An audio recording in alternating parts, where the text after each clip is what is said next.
This is Ellen Rohr. You're listening to Contractor Stories.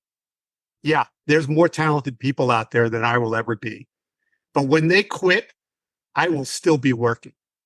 And when I got to really working as an adult, and I would be out at 2 a.m. and friends and people were in bed sleeping while I was out doing calls, I said to myself, they may be more talented, but I'm out here working, getting it done. Entrepreneurship, got that inspiration. Yeah, now I'm just doing it. Working on these projects, my ideas I'm pursuing. No matter what the problem, the solution, I'm proving it. Let's talk about it and open up the dialogue. Contractors telling their stories about how they got it started and how they keep it going. The passion fuels the mission. Now we blasted into orbit, we gone. That's where we grow from. Started with the vision, make the pitch and knock it out the park like home runs. We keep it moving, self-belief, no doubt. Pass off the mic to my man's Jim Klauck. On Contractor Stories, I get super excited when I can interview people who have meant so much to me and meant so much to all of you. Al Levi is here as our guest today on Contractor Story. Al, how are you, bud? I am doing great. I am enjoying a beautiful day here in Arizona. I think it's going to be under 150. In Arizona, very, very hot. It's apparently the hottest year on record in the entire world, they say. So hope you're enjoying the heat. And I'm going to go to Houston to cool off. Yeah, that'll really help. The only difference is we just have the shower you get with it. So when you walk outside, it's 110, but you also get a little moisture. Very nice. I am well connected and plugged in, as you would think, house with two separate systems. Sure enough, one night it went down, so I had shifted to the other side of the house. Practice what I preach. So Al, thanks so much for coming onto the program and exposing yourself, because that's what we do. We do an expose on our guests. We do a feature, and we're going to go back. And by the way, everybody, Al has not been privy to the questions that I'm going to ask him. But that is true. Al is sharp, and Al's got a great story. He's got a great history. And I'm going to start back, not at the beginning, but pretty far back. I want to go back to about sixth grade. Can you remember that? Yeah, I do remember sixth grade, but actually my story does have to go back a little bit more because we talk about what forms us, if you will. Let's go back to what you first remember, what first formed you that you want to tell your story about. So, things happen to us. Who comes to a certain point in life where you haven't had the scars and bumps along the way? And I got the big jolt when I was very young. My mom passed away when I was only 4 years old. And so the blessing, of course, was my dad was exceptional. He was growing a business and he was well on the way to growing a family. He came back from World War II and he and my mom got very busy cranking out kids. And so myself, my two older brothers and my sister, fortunately, we became the Brady Bunch before we knew what Brady Bunch was, because I grew up with my stepbrother and stepsister because they had lost their dad. So we combined into a family and grew up together in a big, crazy, wild house. And so that really did change a lot of things for me, obviously, but I wasn't like knowing what the change was. The one thing I will say to you guys is that, and to those who are listening, is we never had like a family meeting, but we all knew this same unspoken message. If you want to do something in life, get to it. Because mom passed away when she was 39. What I didn't know is that she had been sick for at least a year or two. And my mom was a nurse. So you think they'd be on the front line, but this is ancient history. So that really kind of chaos, if you will. There's many reasons why my tagline is my second business was less stress and more success. I was born into stress and chaos. And that kind of informed the way I grew up. So it is my earliest forming memory. That's an incredible way to start off the story, your story. And actually, I did not know that. I knew you were in a family business, but I have heard you over the years talk about your father and brothers and so forth, but I did not know that. That will really change someone. Anything like that, when you're so young, will change who you are at that stage, and then it sets the tone for the rest of your life.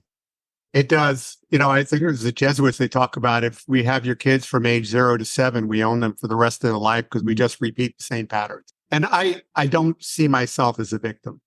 My dad didn't let us feel victims. Circumstances happen. But we were very clear is we had one great parent and I had a really great stepmom who really educated me in a lot of ways. She was a high school teacher. And fortunate for me because I'm dyslexic. I was struggling through school. And what I love to share here, because we are pulling the curtain back about Al, people think I was organized and on top of things. No, I was a mess. I was a mess. And my stepmom comes to me in high school and she says to me, you cannot go to college this way. She had to organize my study habit. She had to create time that I would block out. And she would watch me work. And she realized I would start with something tough, get frustrated, and I was done. So she reorganized to start with something easy and continue to build up confidence and work. And by the way, of course, I carried that on to business and everything else in my life about either get out in front of it or be prepared to get run over by it. And that is a recurring theme in my life. Is that when I could recognize the trouble ahead, I now needed to make mid-course correction and change me. Because I was very busy blaming everybody else. I don't know who is young, who doesn't remember that it was never your fault. Mm-hmm. It was what happened to you. It was your big brother, your big sister, your friends. They corrupted you. We're all full of excuses. And, people had it a lot tougher than me. I didn't have to worry about food on the table and a roof over my head. I never forget that. But I was blessed, and I mean blessed, by having a dad that not only was growing business, but the way that we had family bonding is he would be running a service call at night. He'd gather his boys up into the truck and off to the call we went. And so the business kind of became the family structure, if you will. Mm-hmm. But that was our time to not just talk about business, but to talk about life. And my father was the biggest first mentor and biggest first coach in my entire life. I was lucky again. I have had nothing but great mentors come into my life. Now, I'm sure I sent out the beacon and said, come along, because I'm ready. What do you got? Because I was lucky, just blessed with so many. By the time I went to high school and then off to college, now, my college experience, before you all think, oh, yeah, he never had to work. I worked at the business by the time I was 8. We were emptying garbage cans and sweeping up and riding as a helper and, learning fittings and learning how to, clean fittings. We got a full education. And we actually could drive trucks before we could ever drive a car. We had to do stick shift. And that was it was fun going to work. It was fun. That's all I can say. So that was probably in our formative years. And again, my 2 older brothers were with me. And then I went off to college. And when I would go off to college, I was 6 months a year, I was working in the business. So I had a very long, not just the 26 years of when I finally came into the business full time. So that kind of is the timestamp of things.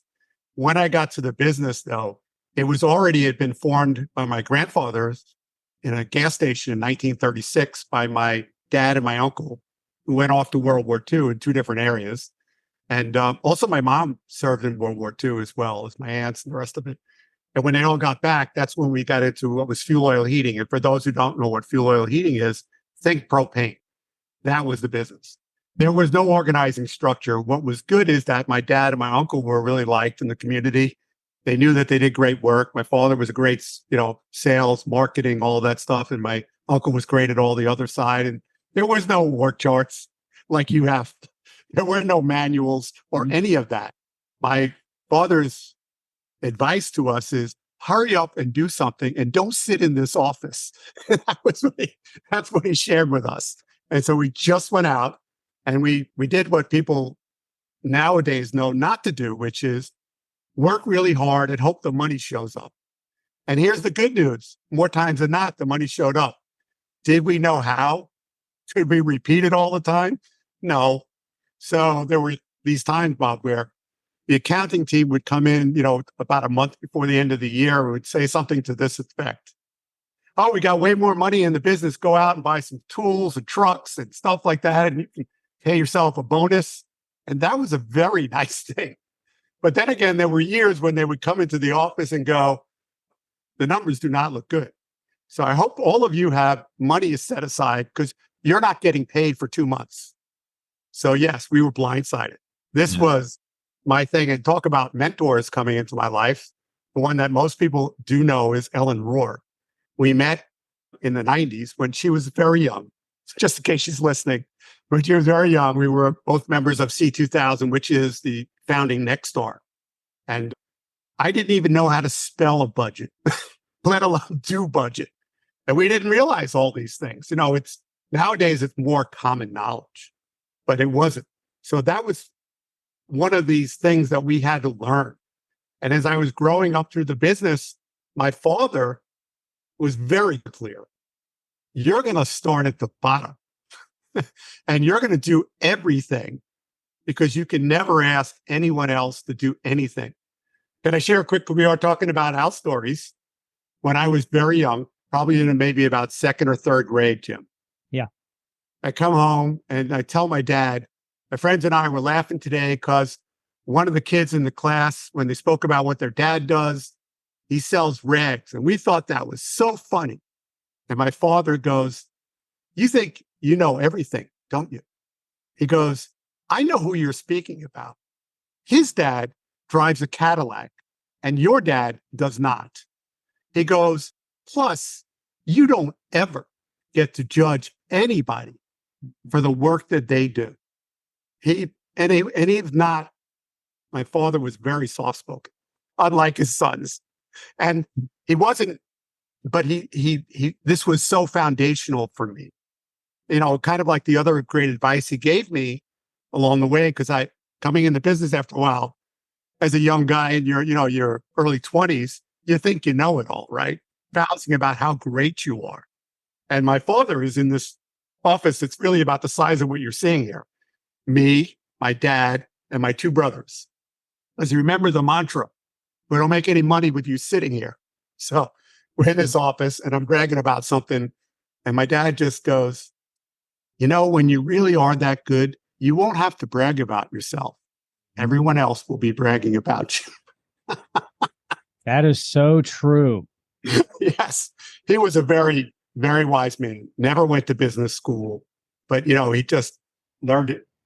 Al, this is a tough question, but it's a fair question. And I say it's tough because it can be uncomfortable. And you haven't prepared for this, I understand. What is the single most biggest mistake you have made in your life? I think if I could go back in that famous time machine, I was too busy blaming everyone and everyone else, anything other than me, because I couldn't take any more guilt on me. I didn't know, I wasn't intellectually or emotionally intelligent enough to understand that. And it wasn't training one time that I went to, management training, that said, stick your arms out as far as you can from your body. It goes, everything you control is inside as far as you can stretch your arm. And everything in the world is outside of your arms that you cannot control. Here's the good news. Everything on the inside of as far as your arm, that's the only thing that's important. And so it was a total mind change shift. And there were many occasions to this. One of the really great occasions, as I said, there were a lot of mentors that came into my life. Not all my mentors were my age or older. Many were younger than me. And so we're bouncing along on a bus in a Nexstar event back in the 90s. And I'm fortunate because Jack Tester, who was the original head of Nexstar, is on that bus. And I started talking to him. And I said, Jack, you know, you see companies all across the country. And at that time, Nexstar was 140 members, which was pretty astounding. And now, of course, they're huge. And I said, you see little companies, big companies, what makes the difference? And without hesitation, he looks me in the eye and he goes, it's the owner. And I go, well, you know, I'm a New York City union shop and I have very tough staff and New York City regulations, and he just puts his hand up in my face. He goes, stop. It is always the owner. I have guys that are in huge markets losing their shirt every day they're in business. And I have guys in towns of 10,000 who are just making monstrous amounts of money, and they are beloved by their community. It's the owner's two abilities, which is to inspire and implement, not one or the other. I said, well, what's an illustration of that? He goes, so there's these guys who can do like fire you up with great speeches. We're going to be the best and we're going to do everything and we're going to dominate the market. And you're going to have a great career. And then they send you out to a white truck with a flat tire and a cracked windshield. How long are you going to be inspired? And then he goes, implementing is the other part of it. So they have all the great software, all the great technology. They have marketing figured out, all this great stuff, but nobody believes in the ownership. No one feels that the ownership is trustworthy, that is looking out for them and the customers. So no one is buying it. So he just pauses and looks at me and he goes, it's the owner's ability to inspire and implement. And when I went home from that meeting, I finally wore it. I finally wore it. And what I mean by that is I said, okay, I'm going to list these problems that I've seen as out of my control, and I'm going to knock them off one at a time. But I need partners. And the partners I was speaking to was my two older brothers and my dad. So you as owners at home, if you're listening and you're the only owner, you got a much easier path, because I had to convince two older brothers and a dad that they should come on this journey with me. And so I needed to enlist allies. And one of the allies is the great Dan Holohan, who is also a friend, mutual friend of myself and Ellen. And he was an industry writer, very big influence. My dad thought of Dan Holohan as his son. They had a great relationship. So I would say to Dan what I need, and Dan goes, I got you. He would take Irvin out to lunch, work on him enough so that it kind of sounded like an idea. So soften him up, if you will. And then I would come in and go, hey, I've been thinking about, we should do this. And he goes, yeah, I think that's a good idea. Let's put that in motion. So it's much easier if you grease the wheels, as they say, or, the axles, or whatever analogy that you want. But you've got to get some partnership and buy-in to help you. One of those stories that I've shared 1,000 times, so this will be 1,001. As I mentioned, my life was in chaos and I was a young man, and we would go on vacation, my wife and I, and early in the cell phone era, my phone would be ringing the whole time I was away, the whole time. Yeah. So I just said to my wife, I go, I need 2 years. I need 2 years to change this. What I'm going to do is take young, willing apprentices with no skills to willing techs with great skills so that they are fully empowered. And I'm going to build a career around them. And so I'm going to build the systems, the manuals, the training center, and all this other stuff. To this day, I have no idea why I said 2 years. So I don't know if you believe in divine intervention or spirituality or whatever you believe, or maybe I was just high. Although I did inhale, but I don't think I ever told whatever Bill said. I think you got it backwards, but whatever. I got it back right. Yes, I have it backwards. So I gave it away. The point of it is that literally 2 years later, Natalie and I had gone away on vacation. At the end of the vacation, I turned to her. I go, did you notice something different? And she thinks for a minute. She goes, your phone wasn't ringing. I go, yeah, that's exactly it. And so, yeah, when I talk about any of this, it goes back to you talking about where did you come from and what informed you? Early on, my dad's telling me, don't ever do anything, ask anyone to do anything that you have not done yourself. And so all these years, the 21 years of doing this, both one-to-one in consulting across, United States, Canada, and now today it's really the world, Australia, New Zealand, UK. These systems are not testing you because they've already been tested. They're testing you to put your ego aside. Some of it we kind of liked, even though we kind of hated it. And so remember I said about the mentors coming into your life and busting you is what I would say. So Dan Holohan, I was lucky enough to have this giant in the industry willing to ride with me shotgun when we would go out to these trouble calls. That was not happening for anyone. And so we get done with a call and my phone is ringing. The two-way radio is asking for me and the beeper on my hip is going off.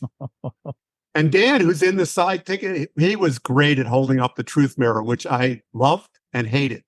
And he looks over at me and he goes, "You think that's normal, don't you?" And so first moment I said to myself, I hate them. I hate them all for doing this to me. Look what they're making me happening to me. And I really hate them. And then I stopped for a second and I said, I'm pretty indispensable. And then we talked about it, me and Dan. What I was going through was I was attached to being the rescuer. Mm-hmm. So you grew up cowboys and Indians and, you're watching the shows. I loved to ride to the rescue. I was a rescuer and I loved to be the guru. All of these techs and all of these people out there, including the people in the office, they're okay, but they still need the guru.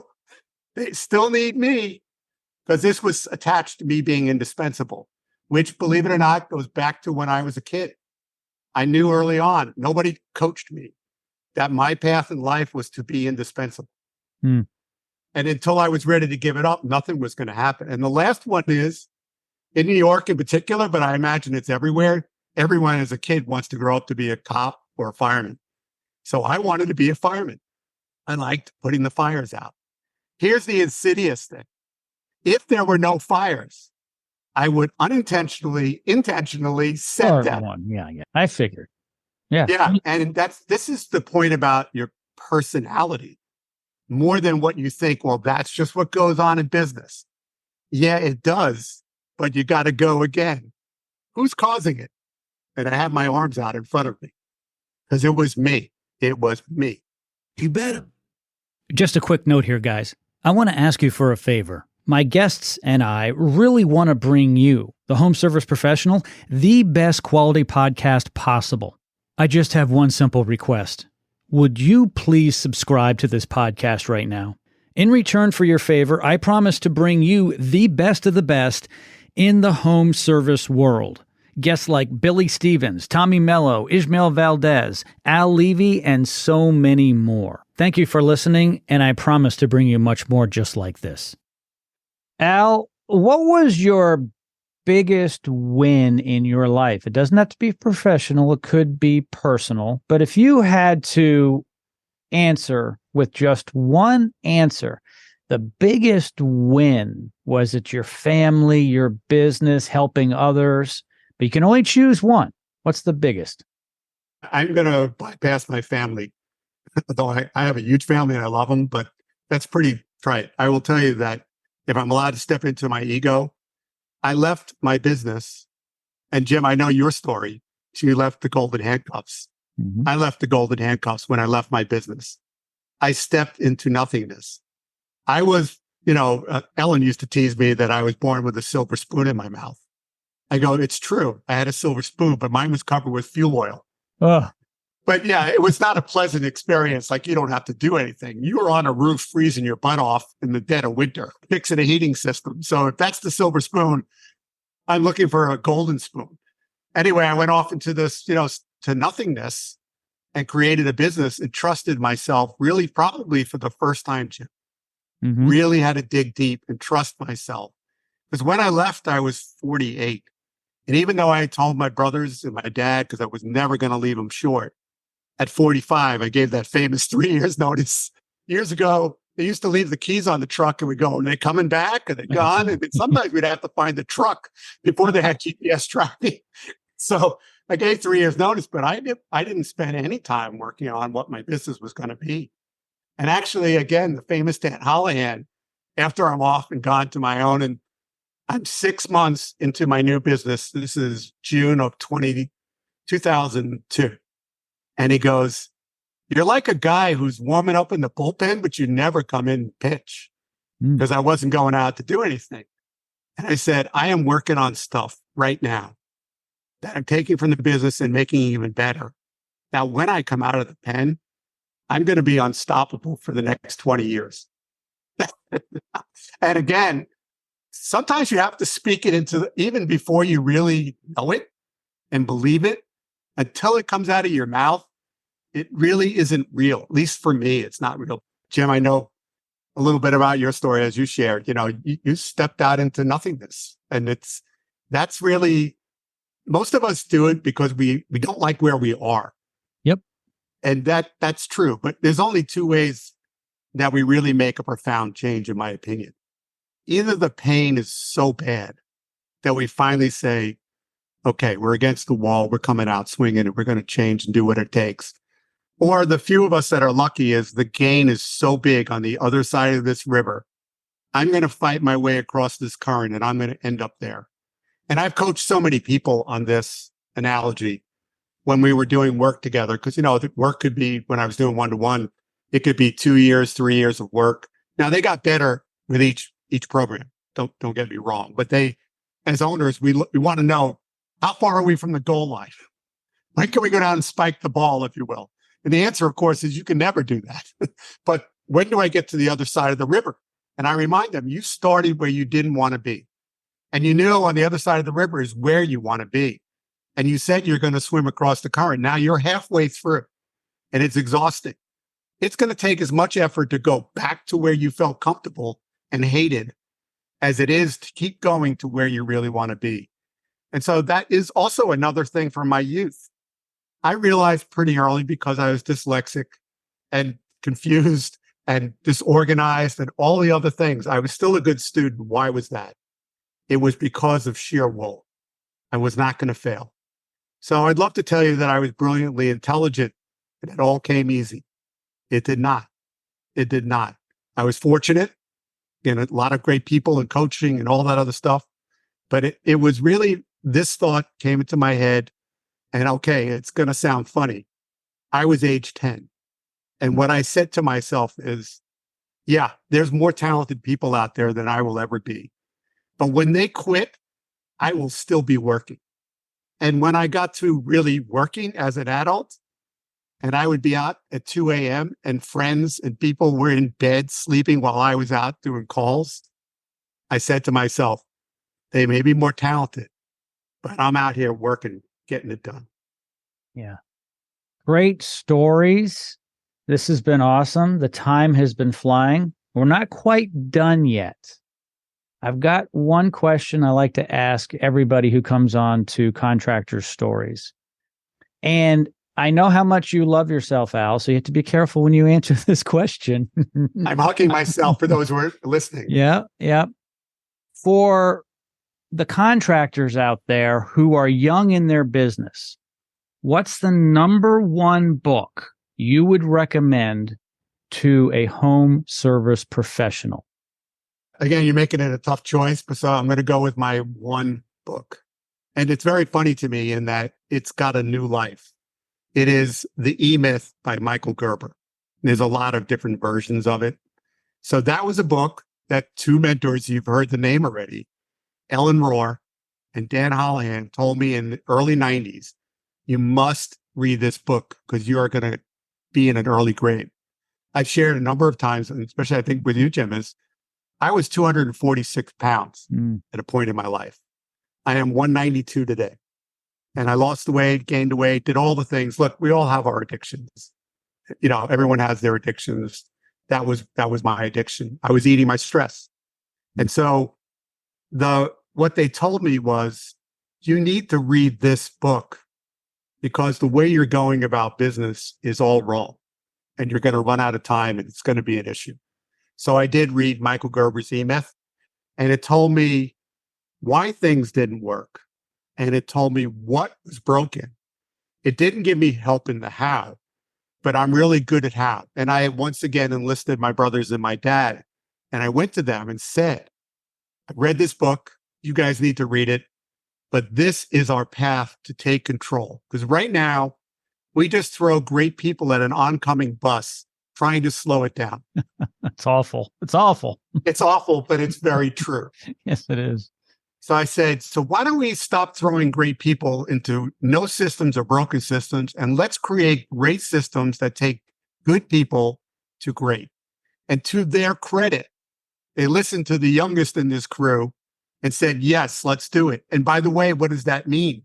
It was $150,000 in today's money to hire Dan to write it, to run the meetings with me, because I had tried for years and it just came out as like a law book, Article 1-.